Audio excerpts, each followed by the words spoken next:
welcome to Film Class. I'm Sean. Some might say that I'm a seriously misunderstood creature. Others might say I'm a bit of a tosser, really, which is probably more accurate. Today, we're very lucky to be joined by Dr. Lucy Andrew. She is the program leader at University Centre Shrewsbury. She's a researcher of children's and YA literature, of crime fiction, fandom, and LGBTQ fiction. Lucy, welcome. Hi, thank you very much for inviting me today.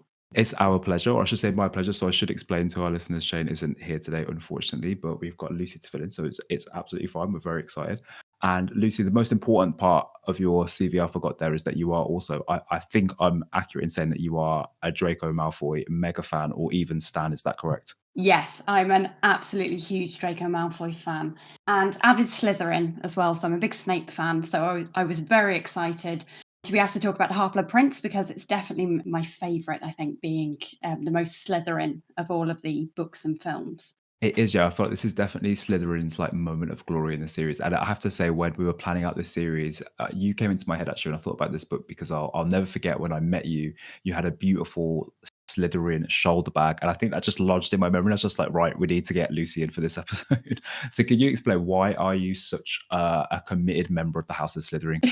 I think I've always, being a crime fiction fan as well, I've always looked for the darkness in literature and the morally ambiguous. And I think Slytherins get a bad rep, really, and perhaps J.K. Rowling herself, I say, hasn't perhaps given them a fair hearing herself, because of course she's telling Harry Potter's story, and to Harry Potter, Draco Malfoy is just this awful boy who's his big rival in the school, and Snape is this awful teacher who seems to have it in for him. So of course, from his point of view, Slytherin are awful. But as we know, Harry himself could have easily been put into Slytherin House. So I think this is the first of the films and books where we really start to see a little more complexity to the members of Slytherin House. So I think we should give them a fair hearing. Yeah, I agree. And I think that idea of, we are seeing things through Harry's eyes. So we do get a quite poor portrayal of Slytherin. You are the first person we've had who's actually teaching in a university setting rather than like a primary or secondary school setting. So can you just talk a little bit more about how you're using Harry Potter in teaching? Because I feel like a lot of our listeners are probably going to listen to that and feel so envious that you're watching Harry Potter films with your students and getting to dissect them a little bit. Yeah, I mean, we focus on the books more than the films, but we do bring in the films to the discussions as well. I actually teach Harry Potter on 2 different modules. So one of them is my second year children's literature module, where we look at the Philosopher's Stone, and we look at, in particular, the kind of roots of this story in terms of the genres that it's pulling upon, and particularly, the fantasy tradition and the school story tradition. Also, the kind of mystery and detective tradition as well, because I do think there are kind of clear mystery, detective, crime fiction roots which change, I think, as we go through the narrative. But I actually teach the Half-Blood Prince as a YA text. So I have a young adult fiction module for the third years. And we explicitly look at the Half-Blood Prince as a sort of coming of age narrative and think of it as being young adult fiction rather than children's literature. And we look at the things that have changed in this series at this point, and why this text sort of speaks to adolescence and pushes boundaries in ways that a text like The Philosopher's Stone, which is more firmly situated within children's literature, doesn't. In terms of the teaching that we see in this text is Harry's sudden brilliance at potions and his reliance on this book of the Half-Blood Princes, which of course we realise is Snape's book. So ironically, Snape is teaching him in a rather sort of sinister way. In the book, of course, when he curses Malfoy with his Sectum Sempra spell, his reaction is really quite strange, because when Snape tells him to go and fetch his books, because Snape, of course, recognises the spell and realises this is the time it's really going to get him in trouble because he's been using his old potions book. Because I remember in the book, it feels a lot more sinister and unnerving, doesn't it? This, and I remember reading it at the time and thinking it was probably Voldemort when I was a kid reading it, that this was like his textbook, and I remember thinking like, why can't Harry work out that that's who this is? And then you get the reveal that it's Snape. And I wanted to talk about that a little bit because I feel like in the film, at least, it just feels like a kind of nothing moment. Like it's just there's no real purpose really, I don't think, to it in the film, other than, as you say, the spell that he casts on Draco. But what do you think we learn about Snape from all these annotations and, as you say, this method of teaching him that is indirect and unofficial? Like, what's the purpose of this, do you think, in the book? One of the interesting things about it, I mean, we don't Snape's a very secretive person, and we don't often get an insight into him. What it allows us to see is a relationship between, I suppose, the schoolboy Snape and the schoolboy Harry, which of course can't exist in real life. And it perhaps kind of emphasizes to us that actually they are quite similar. Harry is so focused on hating Snape that he won't recognize the possibility that Snape is actually on their side. Thank you for that. I really like that interpretation and that idea that it kind of shows us how isolated and perhaps miserable he was during his time at Hogwarts. And I guess it also testifies to the fact that he is a brilliant wizard. Like, even at a young age, he's coming up with all these incredible spells, and it suggests an ambiguity talks about a lot in terms of like how do you become a teacher at Hogwarts? Like, is this like the best of the best, or is it, as it seems to be, like Dumbledore just kind of picks you at his own discretion? The other Slytherin we have to talk about in this particular film is Slughorn, who is our new potions teacher, because Snape's finally got his promotion. He's Defense Against the Dark Arts teacher. It's finally happened. What are your thoughts on Slughorn? Because I think he's, for me, one of the most kind of interesting figures in the books in terms of his kind of ambiguities. Slughorn, of course, Slughorn's a very interesting character, and I'd say for a Slytherin, he is particularly interesting because he's more nuanced than our usual Slytherins. Harry doesn't have quite that same reaction to him as he does that visceral hatred that he has with Snape and Malfoy. Slughorn enjoys the little perks that he gets from those students who are part of his slug club. And he enjoys putting them in those situations of power as well. He enjoys helping them, giving them a leg up, and feeling that he's had a part in their journey. I think it taps into something that we see in the entire Harry Potter series about the idea of teachers and their students, in that there's always this kind of very uncomfortable blurring of the boundaries, and particularly with Harry and several of his teachers, that you don't get that kind of healthy and professional relationship that should be there, because he has a lot of kind of personal connections to these teachers outside of their teaching roles. So Slughorn, I think, is just one of the examples that we see here. Slightly sinister, uncomfortable, unprofessional teacher-pupil relationship, doing things that they perhaps shouldn't, crossing boundaries that they perhaps shouldn't. Yeah, absolutely. Like, you're right. I hadn't really thought about Hogwarts in that way, but you're right that it is a space where the lines that we expect between school teachers and students are a lot more blurred, even in the sense of like the fact that they know their teachers' first names is kind of strange. And I wonder if part of that is because they are at Hogwarts for so long and they spend so much space with these adults that it becomes much more of a kind of in loco parentis type relationship than it does in a school where everyone's running around from lesson to lesson. I agree with you. Slughorn is definitely a sinister character. I actually think the addition of that whole idea of the lily that turns into the fish, which is quite a beautiful image of this idea that Harry's mother is this student that he's previously like collected, and that she gave him this gift and it kind of withered away when she died. It makes it seem a bit less like how Dumbledore views it and how he is presented, which is that he just collects like, big names, and it's part of him like greasing the wheel and trying to become very, very connected, kind of setting up big names early while they're in the school so that he can maybe use that later. It's a classic like ambitious kind of trait. And an interesting idea of ambition I think we haven't seen in the books yet, where it's not like Voldemort's ambition to be like the greatest wizard ever. It's a much more banal idea of ambition that I think is much more commonplace, of just, wanting to slightly increase your kind of position in the hierarchy. But I think the addition of that image, it makes it seem actually like there is also a kind of real affection for the students that he like quote unquote collects, which makes it seem a little bit, maybe what they wanted to do was make it seem a bit less sinister than it is, and make him seem a bit more human. I think the bit we have to talk about with Slughorn, that they also make quite a significant change, I think, from the book that I do remember, is the memory that he's holding onto this whole time, that they spend the whole book trying to find this moment where Tom Riddle approaches him and asks him about the Horcruxes. Now, in the film, Tom Riddle says, "Oh, I was in the restricted section of the library and I was reading about this stuff. Can you tell me a bit more about it?" And so he does. But in the book, I remember that it's much more like this is a banned topic at Hogwarts. Like, Dumbledore doesn't want anyone to know about Hogwarts. There is no way to find this information in the school. And so there's much more of a sense of Slughorn like overstepping an agreed boundary when he starts talking about it. So it's another way I think in which that they can't minimize what he's done here. But I wanted to talk to you about that because I think it's something that we can maybe broaden out to our discussion of teaching more generally. This idea that there are some subjects that just cannot be discussed, that just aren't appropriate at all. And that Slughorn, real embarrassment here and shame is that he does broach this and gives kind of Voldemort the encouragement to do this thing. How do you feel about his decision to share that information? Because I feel like as teachers, it's our impulse to just share information. And certainly, there are moments in the series where like Dumbledore, saves Voldemort's back when the Ministry don't want him to.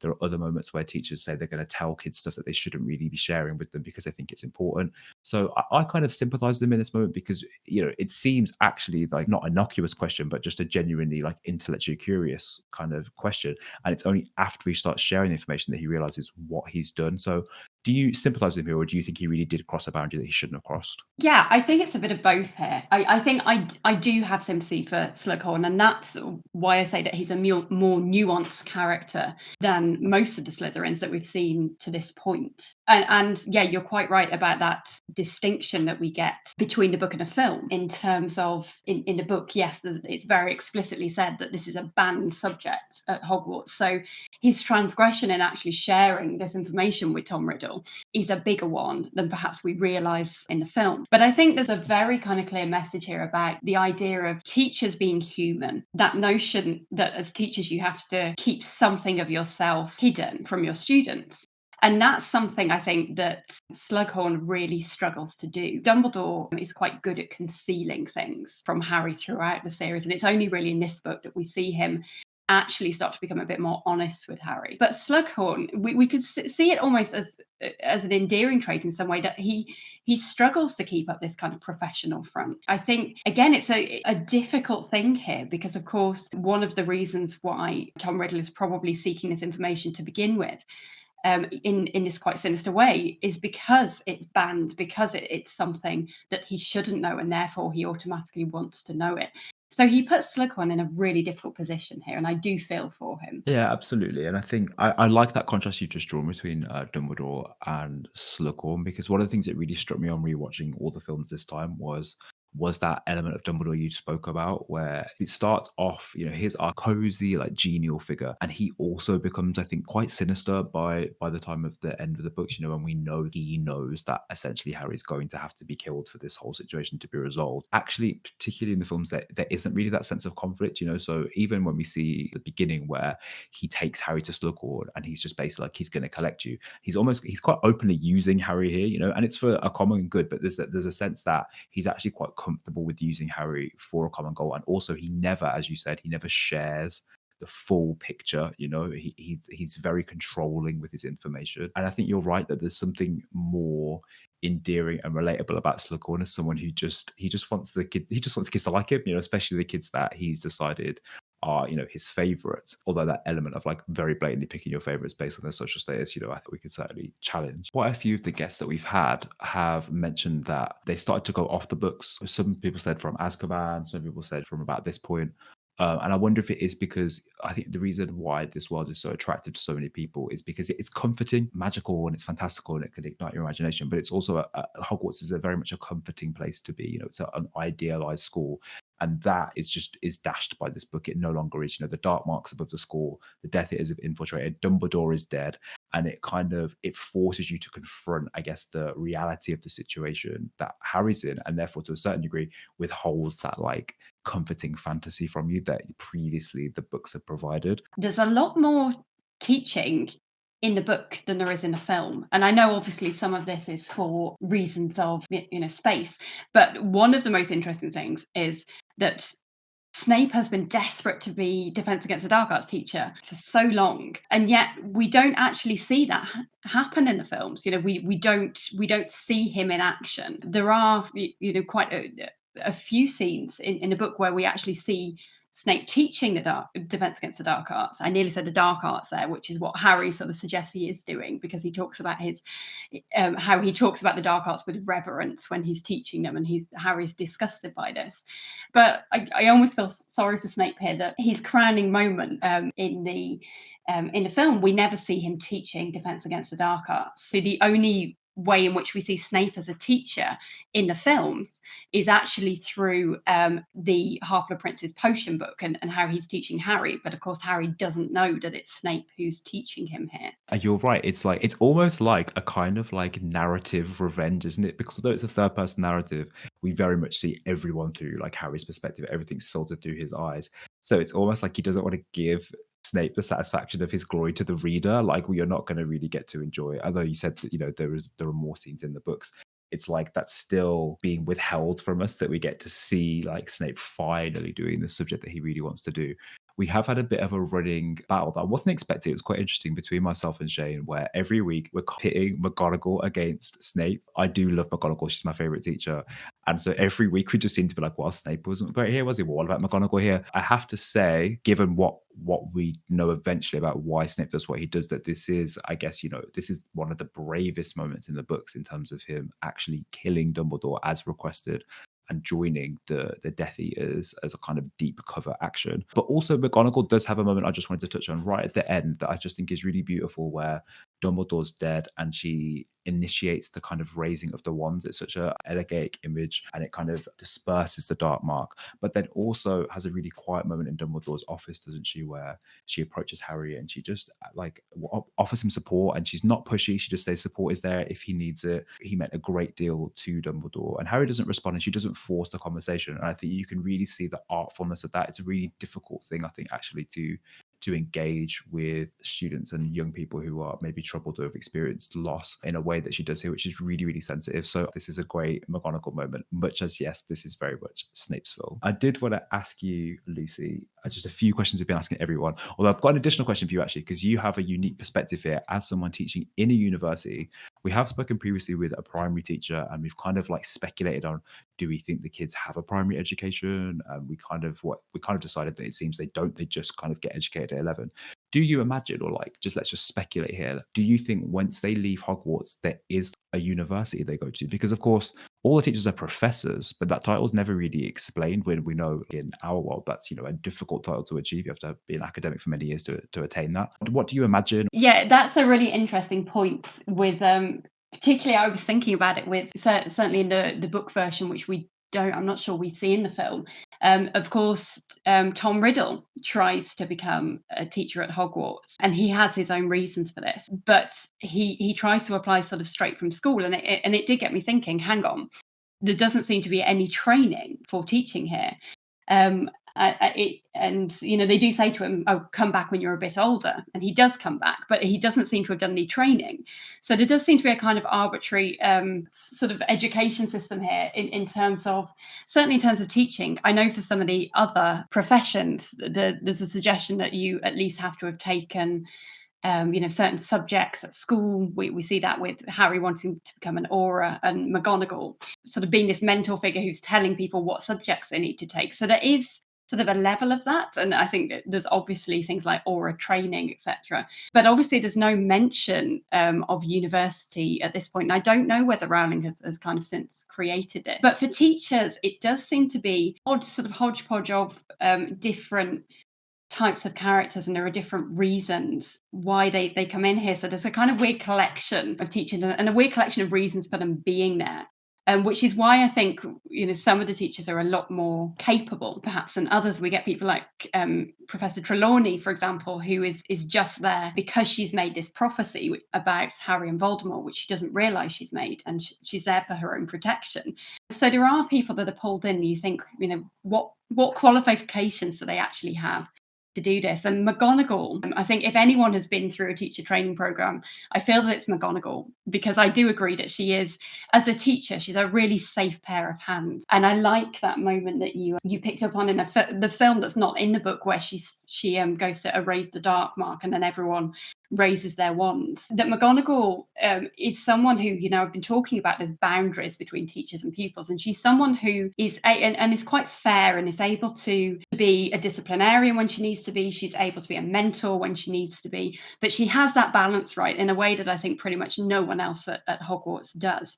But yeah, there seems to be a real kind of lack of training. And I think if we look at the Defense Against the Dark Arts teachers, for example, and their methodologies, they're so different that there isn't a kind of set way of doing things, and we see a lot of examples of bad teaching throughout our time at Hogwarts. Right, it's incredibly variable, isn't it? Because it does seem that Dumbledore just decides who's going to be a teacher. So you get people like Lupin who are great and who have really engaging lessons, and then someone like Trelawney who is a little bit useless at teaching. But I think one of the things we did talk about, and we won't go maybe too depth into divination again because we have talked about it before, but like it must be an important subject, right? Because like why are they teaching it? Maybe actually, which is that actually it's not important at all.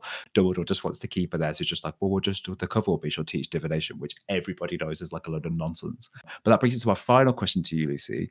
That we have been asking everyone. We've had quite a variety of responses actually, but I want you to think about if you were then Professor Andrew at Hogwarts, what subject would you be teaching, do you think, and why? And that might be different to the one you'd want to teach. Maybe it's Snape style. Maybe you think your skill set is one place, even though you'd really want to teach something else. This is a good one because I actually had this conversation with my students a couple of weeks ago. And I think everyone wants to be Defense Against the Dark Arts teacher, but I think I would be awful at it because I'm bad at practical things. So I was kind of thinking about the types of subjects they teach there and what would be the equivalent of teaching English literature. And I thought one of the closest to my own subject is probably something like history of magic. And we decided as a class that because Professor Binns is so boring and awful at teaching it, that it sets the bar quite low then. So, hopefully I'd be a better history of magic teacher than Professor Binns was. I love that. And I love that you could just tell from the books that J.K. Rowling clearly just had a really bad history teacher because Harry just slates history of magic at every opportunity that it's mentioned. But I think you were actually the first person that said they would want to teach history of magic. So I think in the film class at Hogwarts School, I think we were happy to have you as our history teacher. Thank you so much for joining us today, Lucy. It's been a real pleasure to hear your thoughts on Harry Potter, and we are coming so close now to our last episode, which will be airing on Christmas Eve. It's very exciting, where we talk about the Deathly Hallows. But Lucy, thank you so much. And also, I just wanted to, if you can just direct everyone where they're able to find you and your work and so forth. Thank you very much. It's been great to be here today. I've loved talking about this. You can find me on Twitter at Lucy V. Andrew. You can also find my profile on the University of Chester website. Just type in Dr. Lucy Andrew. Thank you so much, Lucy. See you later. Bye. Thank you for listening to us today. Follow us on social media. We're on Twitter at FilmClassPod and also on Instagram on the same handle. Also, you can send us an email at filmclasspod@gmail.com. Send us over any comments, any suggestions. Thank you so much as well to Kevin McLeod for our music, Night in Venice. You can find all of Kevin's work at incompetech.filmmusic.io, and the license is at Creative Commons. See you next week. See ya.